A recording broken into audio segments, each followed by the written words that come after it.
തൻ്റെ വ്യക്തിഗതമായ വസ്തുക്കളൊക്കെ ദാനം ചെയ്യുന്നു കാനനവാസത്തിന് പോകുമ്പോൾ എന്നിങ്ങനെ പ്രസിദ്ധി വന്നു. അപ്പോൾ ധാരാളം ആളുകൾ, ദരിദ്രവാസികൾ വന്നു.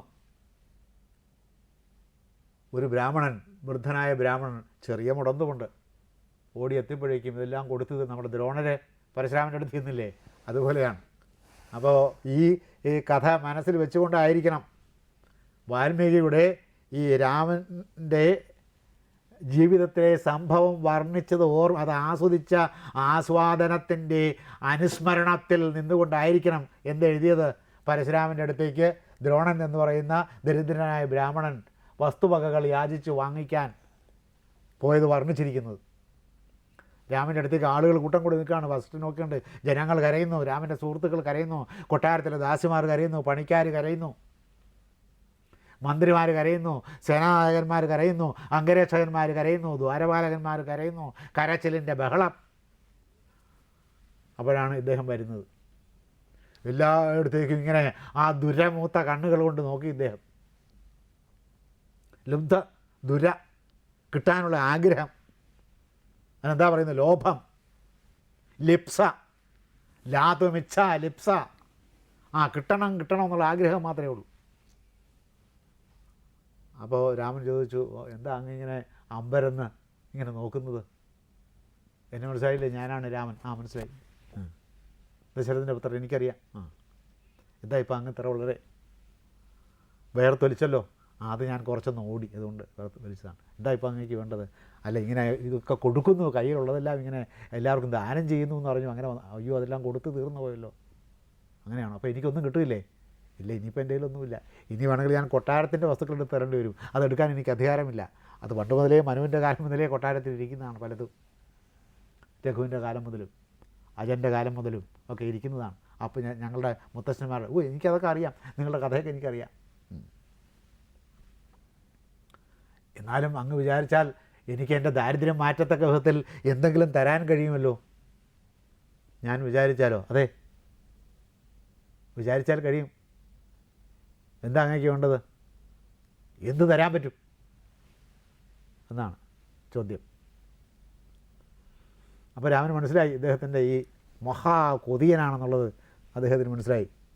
അങ്ങനൊരു കാര്യം ചെയ്യാം, ചെറിയൊരു ചിരി.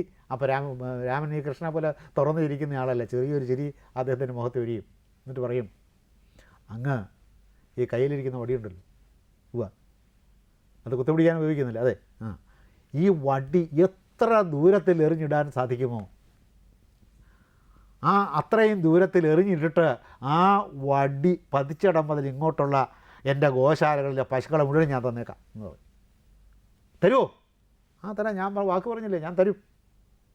അവസാനം വാക്ക് മാറരുത്, തരുന്നേ. അല്ല, അത് ധാരാളം പശുക്കൾ വരും, ആയിരക്കണക്കിന് പശുക്കൾ വരില്ലേ, വരും. അത്രയും തരുമോ? അത്രയും തരും. വിശ്വാസം വരുന്നില്ല അദ്ദേഹത്തിന് അങ്ങനെ കൊടുക്കാൻ സാധിക്കില്ലല്ലോ. കൊടുത്ത ശീലമേ ഇല്ല.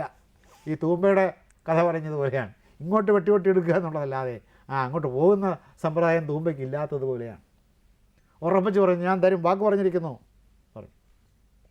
അപ്പോൾ അവിടെ നിന്നിട്ട് ഈ കുഞ്ഞുകുടി വന്നിരുന്ന വിദ്വാൻ പരമാവധി അങ്ങ് നിവർന്ന് നിന്നു. അദ്ദേഹത്തെ കൊണ്ട് സാധിക്കുന്ന തരത്തിൽ നിവർന്നങ്ങ് നിന്നു. എന്നിട്ട് മുണ്ടഴിച്ച് ഒന്നുകൂടി മുറുക്കി ഉടുത്തു. എന്നിട്ടത് ഒന്നുകൂടി മുറുക്കി തട്ടുടുത്തു. എന്നിട്ട് നെളിഞ്ഞ് നിന്നിട്ട് പുറകോട്ട് പോയിട്ട് ഓടി വന്നിട്ട് നമ്മുടെ ഈ ഒളിമ്പിക്സിലും മറ്റും ഒരു സാധനം ഉണ്ടല്ലോ, എന്തായാലും ഒരു ജാവലിൻ, ഒളിമ്പിക്സിലും മറ്റും ജാവലിൻ എറിയുന്ന സ്പീഡിൽ വന്നിട്ട് ഓടി വന്നിട്ട് ഒരൊറ്റ എറിയാണ്. അന്തരീക്ഷത്തെ ഭേദിച്ചുകൊണ്ട്, വായു ഭഗവാനെ വേദനിപ്പിച്ചുകൊണ്ട് ഈ വടി അങ്ങ് പറന്നുപോയി. ദാനം ചെയ്യുന്നത് സന്യാസിയുടെ ഗുണമാണെങ്കിൽ കർണനും സന്യാസിയായിരുന്നില്ലേ? കർണൻ ദാനം ചെയ്തിരുന്നില്ലെന്നേ, ചെയ്തൊന്നും നിങ്ങൾ പറയല്ലേ. കർണൻ ദാനം ചെയ്തൊരു ഉദാഹരണമൊന്നും മഹാഭാരതത്തിലില്ല. ആകെ കൊടുത്തിരിക്കുന്നത് ഈ കവചവും കുണ്ടലവുമാണ്. എന്താ കൊടുത്തതെന്നറിയാമോ? ഈ വന്നവൻ കൊടുത്തില്ലെങ്കിൽ എടുത്തുകൊണ്ട് പോകുന്നവനാണ് ഈ വന്നിരിക്കുന്നത്. ആ വസ്തു മനസ്സിലായിട്ടില്ല. മറ്റേ ഗുരുദക്ഷിണ കൊടുത്തതുപോലെയാണ്. വിരൽ മുറിച്ചങ്ങോട്ട് കൊടുത്ത് ചോദിച്ചപ്പോൾ തന്നെ കൊടുത്തില്ലെങ്കിൽ എന്ത് പറ്റും? തലയും കൊണ്ട് ദ്രോണര് പോകും. അല്ല, ഈ കവചകുണ്ടലങ്ങൾ മാത്രം ദാനം ചെയ്തു എന്നുള്ള പരാമർശം കർണനെ പറ്റി ഉള്ളുവെങ്കിൽ അത് മറ്റെല്ലാ ശരീരത്തിന്റെ ഒരു അവയവം വരെ മുറിച്ചു കൊടുക്കാൻ തയ്യാറായ മഹത്വം. അപ്പോൾ ഈ ചെറിയ നിസ്സാര ദാനങ്ങൾ അതിന്റെ മുൻപിൽ ഈ തയ്യാറായില്ലെങ്കിൽ എടുത്തോണ്ട് പോകുന്നവനാണ് വന്നതെങ്കിൽ എന്ത് ചെയ്യും? ഇപ്പം ചോദിച്ചിട്ട് കൊടുത്തില്ലാതിരിക്കട്ടെ, അങ്ങനെ ഒന്ന് സങ്കല്പിച്ച് നോക്കൂ. ചോദിച്ചിട്ട് കൊടുത്തില്ലെങ്കിൽ അത് എടുത്തുകൊണ്ട് പോകും. അപ്പോൾ തന്നെ വന്നു കളഞ്ഞാലും. കാരണം അതീത ശക്തിയുള്ള ആൾ വന്നു നിന്നുകൊണ്ടാണ് ചോദിക്കുന്നത്. ഇവൻ വന്ന് ചോദിക്കും കൊടുക്കരുതെന്നാണ് ആര് പറഞ്ഞിരിക്കുന്നത്? സൂര്യൻ പറഞ്ഞിരിക്കുന്നു. വന്നിരിക്കുന്നത് ദേവേന്ദ്രനാണ്. വൃത്രാസുരനെ കൊന്നവനാണ് ഈ വന്ന് നിൽക്കുന്നത്. അപ്പോൾ എന്തായിരിക്കും അവൻ്റെ ശക്തി? അല്ലേ, അപ്പോൾ കർണൻ്റെ ഭീരത്വം കൊണ്ടാണ് അത് കൊടുത്തത്. പിന്നെ എല്ലാവരും എന്തുകൊണ്ടാണ് കൊടുത്തത്? ഈ അർജുനന് ദയ തോന്നി എന്ന് പറഞ്ഞതുപോലെയാണ്. പിന്നീട് അർജുനൻ പിന്നീട് പറയുമല്ലോ, ഈ ആളുകളെയൊക്കെ കണ്ടിട്ട് എനിക്ക് ദയ തോന്നുന്നു എന്ന് പറഞ്ഞതാണ്. എന്ത് ദയ തോന്നി? ദയ തോന്നിയതിൻ്റെ ലക്ഷണം പറഞ്ഞത് കേട്ടാൽ ദയയല്ല തോന്നിയെന്നറിയാം. പേടിച്ച് പറിച്ചതാണേ. തൽക്കാലത്തേക്ക് പേടിച്ച് പറിച്ചു പോയി. ആൾ ധീരനൊക്കെ ആണ്, എന്നാലും തൽക്കാലത്തേക്ക് പേടിച്ച് പറിച്ചു. ഒരു പിന്നെ അപ്രത്യക്ഷമായ ഒരു ഭീതിയാൽ ബാധിക്കപ്പെട്ടതാണ്. അല്ല, അവിടെ ഭീതിയായിരുന്നോ? ഒരു മോഹമായിരുന്നില്ലേ അർജുനൻ ഉണ്ടായിരുന്നത്?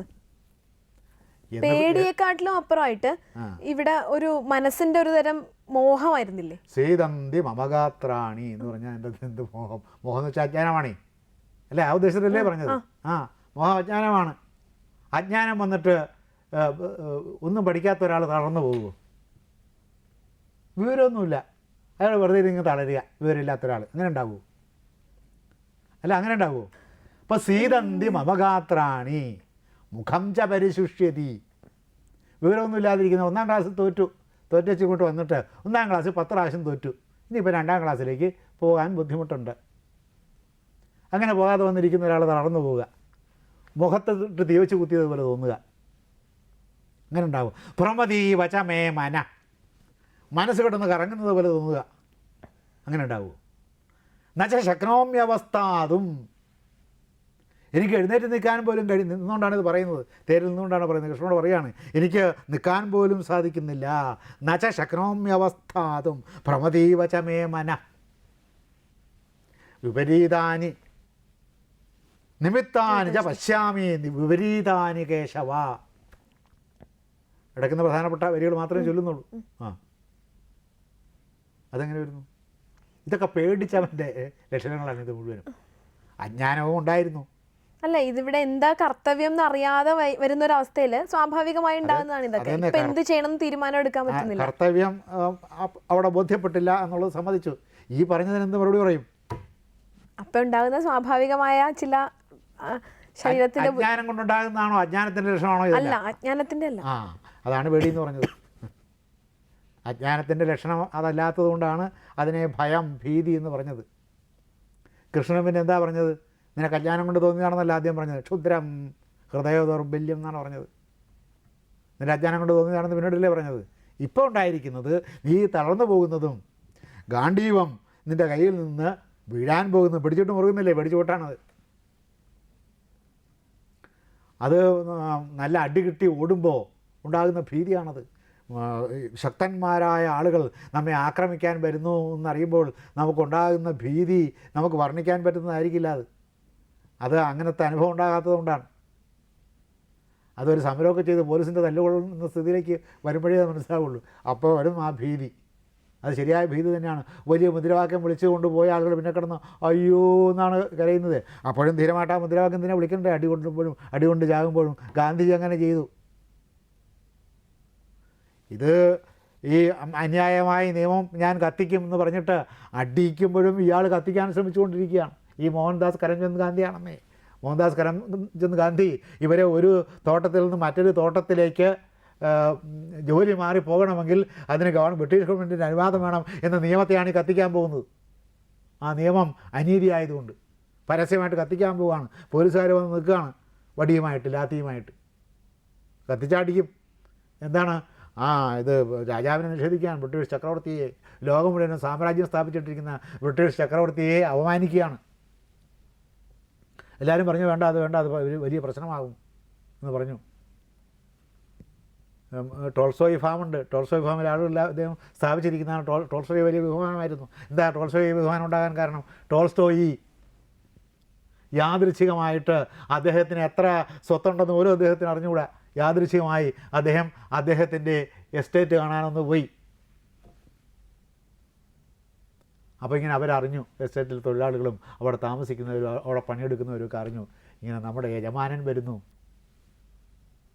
ഈ വലിയ സാഹിത്യകാരന്മാരൊക്കെ ഒന്നുകിൽ ഇടത്തരം കുടുംബങ്ങളിൽ നിന്നാണ് വരിക, അല്ലെങ്കിൽ പരമദരിദ്രമായ കുടുംബങ്ങളിൽ നിന്നാണ് വരിക.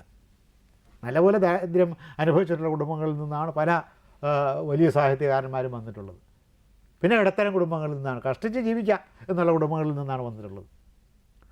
വലിയ ധനികൻ്റെ വീട്ടിൽ നിന്ന് വന്ന സാഹിത്യകാരനാണ് ടോൾസ്റ്റോയി. പിന്നെ ഗ്രാമത്തിൽ ജീവിച്ചിട്ടുള്ള ആളുമല്ല, മോസ്കോ നഗരത്തിലാണ് ജനിച്ചു വീണത് അദ്ദേഹം. ആദ്യമായി അദ്ദേഹം തൻ്റെ മധ്യവയസ്സൊക്കെ കഴിഞ്ഞതിന് ശേഷം അദ്ദേഹം തൻ്റെ എസ്റ്റേറ്റ് സന്ദർശിക്കാൻ പോവുകയാണ്. നോക്കിയാൽ നോക്കത്താതെ കിടക്കുന്ന ഏക്കർ കണക്കിന് കിടക്കുന്ന എസ്റ്റേറ്റിലേക്ക് വരികയാണ്. അപ്പോൾ വിവരം അറിഞ്ഞപ്പോഴേക്കും അദ്ദേഹത്തിന് മുമ്പിൽ കൊണ്ടുവന്ന് ഓരോരുത്തർ പുഷ്പങ്ങൾ അർപ്പിക്കുന്നു, അദ്ദേഹത്തെ കെട്ടിപ്പിടിക്കുന്നു, ആപ്പിൾ കൊണ്ടുവന്ന് ചൊരിഞ്ഞു കൂട്ടുന്നു. അതുപോലെ അവർ ഉണ്ടാക്കിയ വിഭവങ്ങൾ കൊണ്ടുവന്ന് അദ്ദേഹത്തിൻ്റെ കാൽക്കൽ സമർപ്പിക്കുന്നു, അവരുടെ കാർഷിക വിഭവം. എല്ലാവരും ചിരിച്ചുകൊണ്ട് അദ്ദേഹത്തിൻ്റെ മുമ്പിൽ കുമ്പിടുന്നു, അവരുടെ കണ്ണ് നിറയുന്നു. ഇത് ജീവിതത്തിൽ അതുവരെ അനുഭവിക്കാത്ത ഒരു മഹത്തായ ആർദ്രമായ അനുഭൂതിയുടെ വേലിയേറ്റത്തിൽ താൻ മുങ്ങി ഏതോ ഒരു ദിവ്യതയുടെ മായാലോകത്തേക്ക് ഉയർന്നു പോകുന്നത് പോലെ, ഉഡ്ഡയനം ചെയ്തു പോകുന്നത് പോലെ അദ്ദേഹത്തിന് തോന്നി. അദ്ദേഹത്തിൻ്റെയും കണ്ണ് നിറഞ്ഞു. അപ്പോൾ അദ്ദേഹം ചോദിച്ചു, എന്താ ഇവിടുത്തെ വിവരങ്ങളെന്ന്. അപ്പോൾ അവർക്ക് വേണ്ടത്ര കൂലി കിട്ടുന്നില്ല, അവർക്ക് ജീവിക്കാൻ സാധിക്കുന്നില്ല. അപ്പോൾ അദ്ദേഹം പറഞ്ഞു, ഈ എസ്റ്റേറ്റുകളെല്ലാം ഇവിടുത്തെ തൊഴിലാളികളുടെ പേരിൽ എഴുതി കൊടുത്തേക്കുന്നു. അപ്പോൾ ഭാര്യ എന്ത് ചെയ്തു? ഭാര്യയും മക്കളും കൂടി എന്ത് ചെയ്തു? ഇയാൾക്ക് ഭ്രാന്താണെന്ന് പറഞ്ഞ് മുറിക്കകത്ത് പിടിച്ചിട്ട് കൂട്ടി. ഇങ്ങനെ തൻ്റെ സ്വത്തുക്കളെല്ലാം തൊഴിലാളികൾക്ക് വിട്ടുകൊടുത്തവനാണ്. അതുകൊണ്ട് ലെനിന് ടോൾസ്റ്റോയിയെ വലിയ ഇഷ്ടമായിരുന്നു. എന്നാൽ കമ്മ്യൂണിസം അദ്ദേഹം നേരത്തെ നടപ്പാക്കി. ഇവരുടെ കമ്മ്യൂണിസം കൊണ്ടുവരുന്നതിന് മുമ്പ് തന്നെ കമ്മ്യൂണിസം നടപ്പാക്കി വെച്ച് വെറുതെ ഇരുന്ന ആളാണ് ടോൾസ്റ്റോയി. അതുകൊണ്ട് ടോൾസ്റ്റോയ്ക്കെതിരായിട്ട് ശബ്ദിക്കരുത് എന്ന് അദ്ദേഹം പറഞ്ഞിരുന്നു അവിടുത്തെ കമ്മ്യൂണിസ്റ്റ് പ്രവർത്തകന്മാരോട്. അവർ നോക്കുമ്പോൾ ബൂർഷ്വയായ ഒരു സാഹിത്യകാരൻ അല്ല, അദ്ദേഹത്തിന് ടോൾസ്റ്റോയ്ക്കെതിരായിട്ടൊന്നും പറയരുത് എന്ന് നിഷ്കർഷിച്ചിരുന്നു. ഒരക്ഷരം ടോൾസ്റ്റോയ്ക്കെതിരായിട്ട് ലെനിൻ പറഞ്ഞിട്ടുമില്ല. അപ്പോൾ അതുകൊണ്ടാണ് ടോൾസ്റ്റോയുടെ പേരിൽ അദ്ദേഹം അവിടെ വിദ്യാഭ്യാസ സ്ഥാപനങ്ങളും ഈ മൃഗങ്ങളെ വളർത്തലും ഒക്കെ നടത്തിയിട്ട് അതിന് ടോൾസ്റ്റോയി ഫാം എന്ന് പ്രത്യേക തരത്തിൽ കുട്ടികളെ വളർത്തിക്കൊണ്ടുവരാനുള്ള, ഇന്ത്യക്കാരായ കുട്ടികളെ വളർത്തിക്കൊണ്ടുവരാനുള്ള ഒരു ശ്രമമായിരുന്നു, ഒരു ആശ്രമത്തിൻ്റെ തുടക്കമായിരുന്നു അത്. അപ്പോൾ അവിടുത്തെ ആളുകളൊക്കെ പറഞ്ഞു, അങ്ങ് ഇങ്ങനെ പോകരുത്, അടിയുണ്ടാവും എന്ന് പറഞ്ഞു. തീരുമാനിച്ചു കഴിഞ്ഞു, അതുകൊണ്ട് പോകും. അടിയുണ്ടാവട്ടെ, ഉണ്ടാവാതിരിക്കട്ടെ. ഇത് കത്തിക്കാനുള്ള സാധനങ്ങളൊക്കെ ആയിട്ട് ഇരിക്കുകയാണ്. പോലീസ് ചുറ്റിനും ഇത് പോക്കറ്റിൽ നിന്ന് പുറത്തേക്കെടുത്തപ്പോഴേ പോലീസ് ഒന്ന് വളഞ്ഞു. പുറത്തേക്കെടുത്ത് ഇവിടെ വെച്ചപ്പോഴേ അടി കയ്യിലാണ്, മുതുകത്തും ഒക്കെ അടിയാണ്, കയ്യിലും അടിയാണ്. അവിടെ കിടന്ന് മറിഞ്ഞു വീണു കിടന്നത് കത്തിച്ച്